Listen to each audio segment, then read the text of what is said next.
Tonight, tens of thousands of police records compromised in a massive cyber attack, bringing the city of Wichita's network to its knees.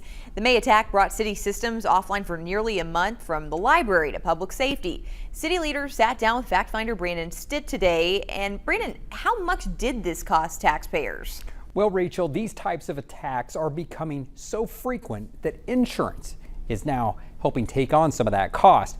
But the big question is the vast number of police cases that were breached. That data could now be anywhere. It is a constant battle. A battle against cyber attacks. Last year, those attacks happening every 39 seconds, according to Cybersecurity Ventures. In May, Wichita City Hall fell victim. Chief Information Officer Mike Maida. It was not a human event. It was through hardware. It was that attack on hardware that crippled the city's network.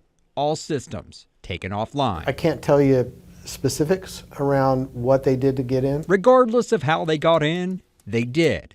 The Russian hacker group Lockbit claiming credit.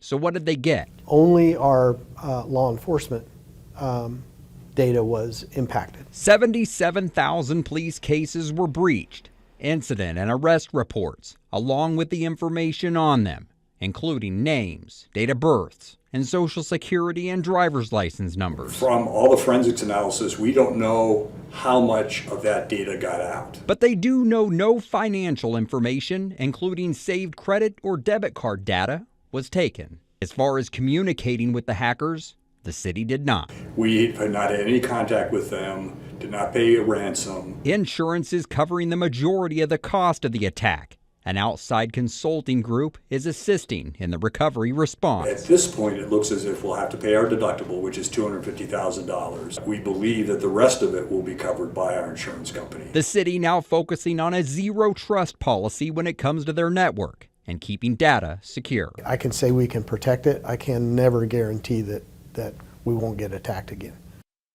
And since that May attacked, all city systems are back online.